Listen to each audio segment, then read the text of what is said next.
అందరికీ నమస్కారం. నా వ్యూవర్స్కి సబ్స్క్రైబర్స్కి అందరికీ రథసప్తమి శుభాకాంక్షలు అండి. నిరుడైతే చక్కగా సూర్యునికి ఎదురుగా నేను పరవన్నం వండానండి. మీ అందరు కూడా ఆ వీడియో చూశారు. నేను చాలా ఆనందం పడ్డాను. ఈ సంవత్సరం అలా చేయలేకపోయినా కోదండరామాలయానికి వెళ్ళానండి. నేను నా మనవడు ఎక్కువగా ఈ గుడికే వెళ్తూ ఉంటాము. ఎందుకో నాకు చిన్నప్పటి నుంచి శ్రీ ఆంజనేయుడు అంటే చాలా ఇష్టం అండి. దాని గురించి మా మనవడు వెళ్ళలేదు, పొద్దుటే వెళ్ళిపోయాడు స్కూల్కి. నేను మాత్రం చక్కగా పని అంతా ముగించుకుని కోదండరామాలయానికి వెళ్ళాను. చూసారా గుడి ఎంత బాగుందో కదా అండి.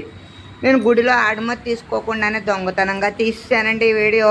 చూసారా ఎంత బాగుందో కదండి గుడి ప్రాంగణం అంతా. చూసారా చక్కగా జై శ్రీరామ్ అన్న జెండాలు, చూసారా తులసమ్మ తల్లి, అవన్నీ ఎంత బాగున్నాయో కదా అండి. చూసారా కోదండరాముడు ఎలా చూస్తున్నాడో, చూసారా ఎంత బాగున్నాడో కోదండరాముడు. పక్కన సీతమ్మ వారు, ఎదురుగా శ్రీ ఆంజనేయుడు. చూసారా ఈ గుడి మీ అందరు చూసి ఆనందిస్తారని నేను ఈ వీడియో పెడుతున్నాను. అక్కడ అన్నదానం కూడా చేస్తున్నారండి. నేను కూడా అన్నప్రసాదం తిన్నాను. నేను ఇదే మొదటిసారి ఉంటాను. బై.